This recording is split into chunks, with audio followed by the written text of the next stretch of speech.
Never start your video thinking your family will support your dreams, because sometimes the people who share your blood are the ones most likely to stab you in the back.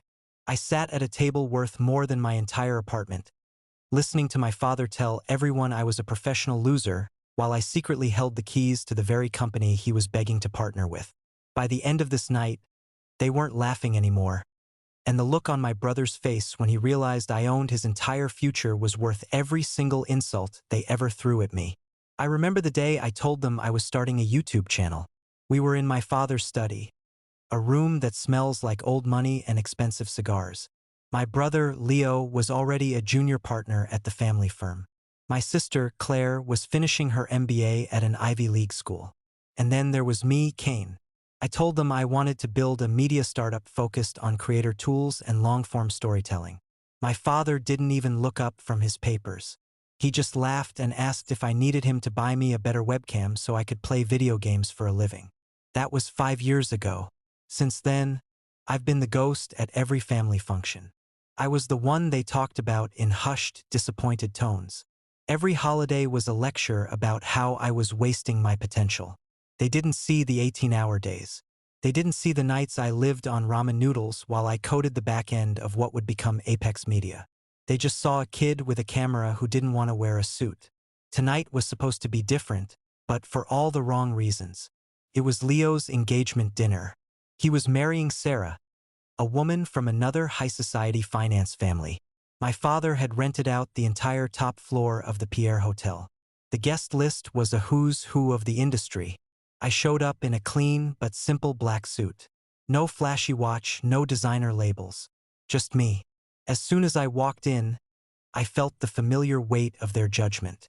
My mother came up to me first, adjusting my tie with a sigh that could deflate a balloon.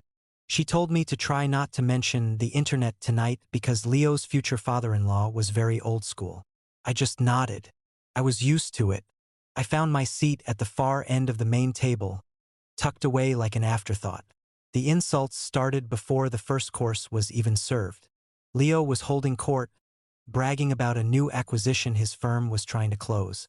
He looked over at me and smirked, asking if I'd managed to hit 1,000 subscribers yet.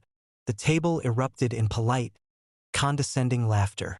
My father joined in, telling the guests that I was the creative one in the family, which in his world is just code for unemployed. I felt the heat rising in my neck, but I stayed quiet. I looked down at my phone. A notification popped up from my CFO. The merger was complete. Apex Media had officially hit a valuation of $2 billion. I was the majority shareholder. I was, on paper, wealthier than everyone at this table combined. But I didn't say a word.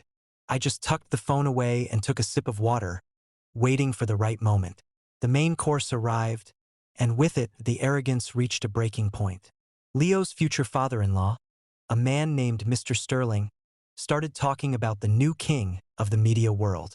He was obsessed with a company called Apex. He kept saying that if his firm could just get a meeting with the CEO of Apex, they'd be set for life.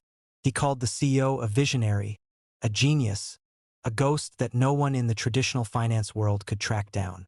My father nodded along, desperate to sound like he was in the loop.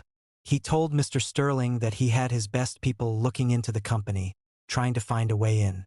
Little did he know, the man he was looking for was currently being told to move his chair so the waiter could get past. Leo decided this was the perfect time to pivot the conversation back to my failures.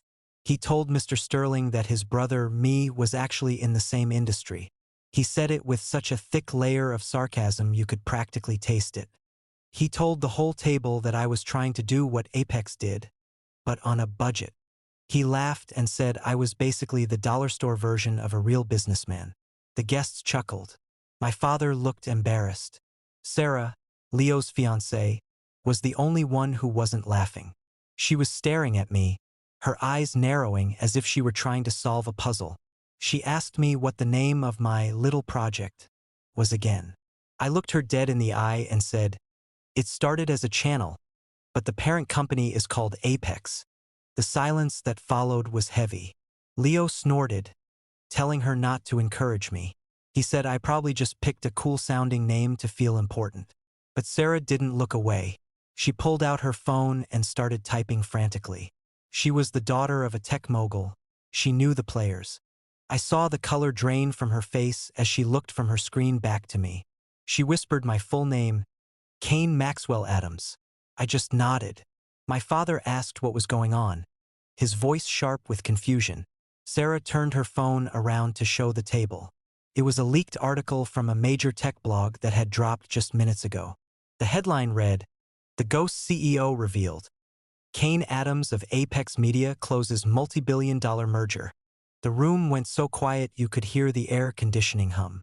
My father's glass hit the table with a dull thud. Leo looked like he was about to throw up. Mr. Sterling stood up, his eyes wide with a mix of shock and pure greed. He asked if it was true. He asked if I was the man they'd been chasing for 18 months. I didn't answer him. I looked at my brother, the man who had spent the last decade calling me a loser. I asked him if he still wanted to know about my subscriber count. He couldn't even find his voice. He just stared at me, his mouth hanging open like a landed fish. The power dynamic in the room didn't just shift. It completely shattered. My father tried to recover. He stood up, a fake, oily smile plastered on his face. He started telling the guests that he always knew I had a spark, that he always pushed me hard because he knew I could handle it. He tried to put his hand on my shoulder, calling me his brilliant son. I stepped back, letting his hand fall into empty air. I told him to stop. I reminded him of the dinner 3 years ago when he told me I wasn't allowed to use the family name on my business cards because I'd embarrassed the lineage. I reminded Leo of the time he told me I should give up and work in the mailroom of his firm just so I could have health insurance. The shame in the room was palpable. The guests were whispering, but not about my failure anymore. They were whispering about how the Adams family had been sitting on a gold mine and were too arrogant to realize it. Mr. Sterling tried to hand me his business card, tripping over his words to offer me a partnership. I took the card, looked at it for a second, and then set it down in a puddle of spilled wine. I told him my company didn't partner with people who couldn't recognize talent unless it was wearing a 3-piece suit. Sarah looked at Leo with a new kind of expression, one that suggested the engagement might not last through the night. She realized she was marrying the wrong brother. I stood up and buttoned my jacket. My mother tried to grab my arm, her eyes filling with tears that I knew were more about the lost prestige than actual love. She asked where I was going. I told her I had a meeting with people who actually believed in me. I looked at my father one last time. I told him that I'd be sending over a formal offer to buy out his firm's office building next week.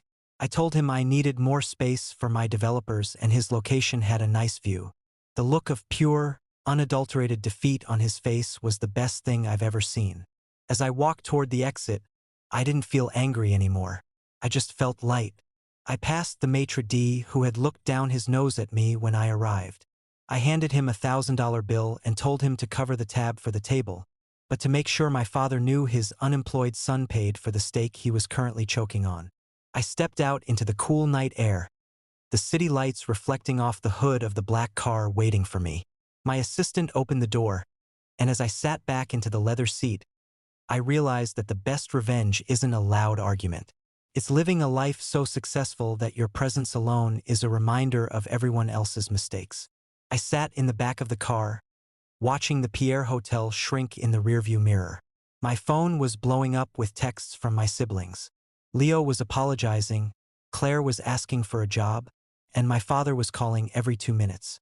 I blocked them all, not because I was petty, but because I was finished. I had spent my whole life trying to fit into their box, and now I realized I owned the whole building. The loser with the YouTube channel had just become the most powerful person in their world, and the best part was, I didn't need their approval anymore. I had my own. If you enjoyed this story of proving everyone wrong, make sure you subscribe to the channel for more.